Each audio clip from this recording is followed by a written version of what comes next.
Our next speaker is Dr. Sujit Chatterjee. He will be speaking on why hospitals need to provide information therapy. Dr. Chatterjee, MD, is CEO of Dr. L.H.Hirandanani Hospital since inception. Good afternoon, ladies and gentlemen. Why hospitals need to provide information therapy, and some of you would feel that I am grammatically incorrect. I ask a question and then I put an exclamation mark. But I do not want this to be a question. It is a fact that we need to provide information therapy in hospitals. And this is an area that we are lacking. For those of you who think that I have taken leave of my senses, I have not. I have not come here to give you a political harangue. But this particular gentleman was able to completely focus the country's attention to one particular subject.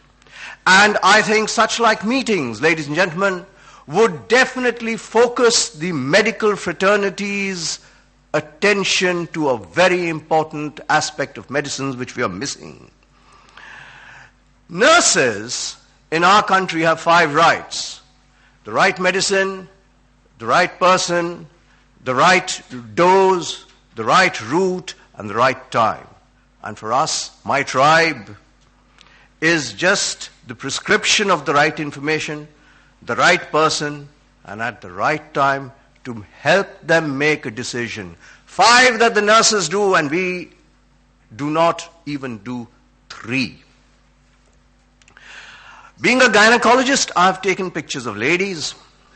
Please excuse my partiality. But how things stand today is that we have a new consumer, smart, articulate, well-read, and empowered. And if we do not give them an explanation or say that you may not understand, I think that it is insulting human intelligence. There are newer scientific therapy. There's plenty of information available on the net. We've just seen examples of that. But that's information, and as opposed to knowledge that doctors have. So therefore, we talk about stem cells, we talk about gene therapy, we talk about biological response modifiers, the newer medications which come into the field of cancer. Somebody asked a question of small cell carcinomas. Do they metastasize? And how you can change the response of small cells? Now that is what you could spend a little time with your patient with and help the patient understand. Imagine if somebody told me that we have robotics and we will do a keyhole surgery and they will hack into your insides. I would be petrified. But if somebody told me that the surgeon would be the person controlling everything and information has been pre-fed into the computer, I would be little secure. So therefore, these are things which are driving the need for information therapy in hospitals. The Quality Council of India, as has been very well put forth, is now accrediting hospitals. We were the first in Mumbai to have this accreditation. So therefore, the auditors actually go to patients and their relatives to find out, are you informed about what's happening? So, ladies and gentlemen, there will come a time where you will not get this accreditation if your patients are not singularly informed. And the Quality Council of India is working towards ensuring that information therapy is disseminated from hospitals.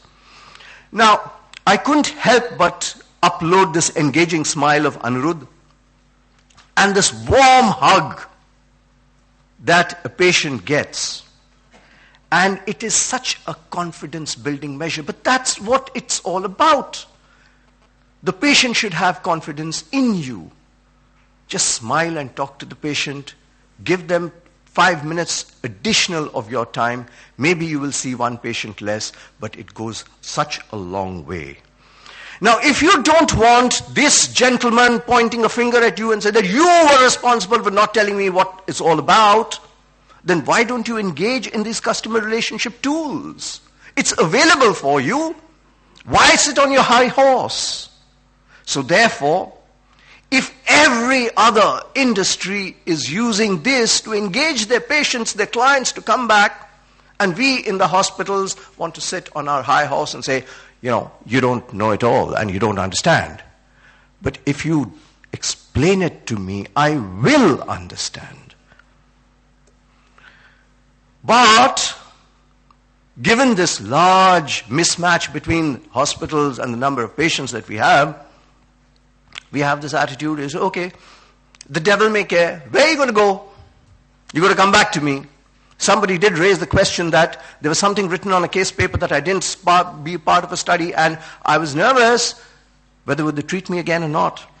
Wholly unfair. So therefore, the patient has the right to understand what is wrong with them, how the treatment is going to go forth, and this high-handed attitude towards patients must end. Now, we see and read in our newspapers on a daily basis that there are incidents of staff rudeness, and sometimes the patient has a shriek of agony. I've lost a relative, but I didn't understand what happened.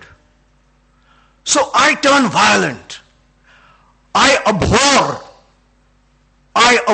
the fact that a patient strikes out at a doctor. It's not on. But can you control that shriek of agony?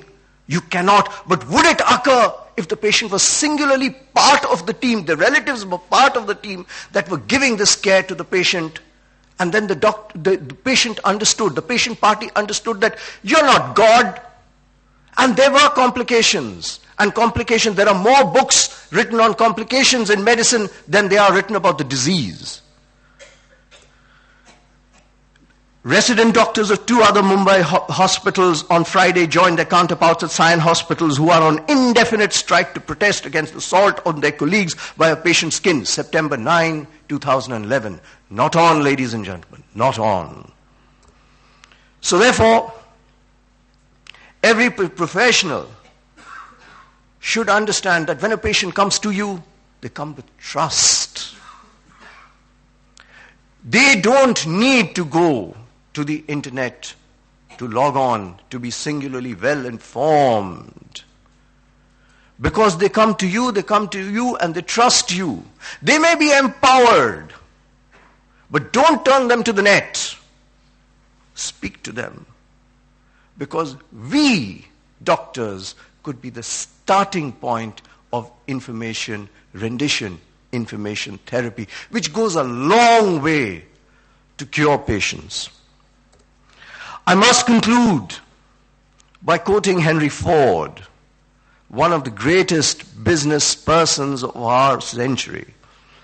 Coming together is a beginning. But we must keep this together. That's where we will progress.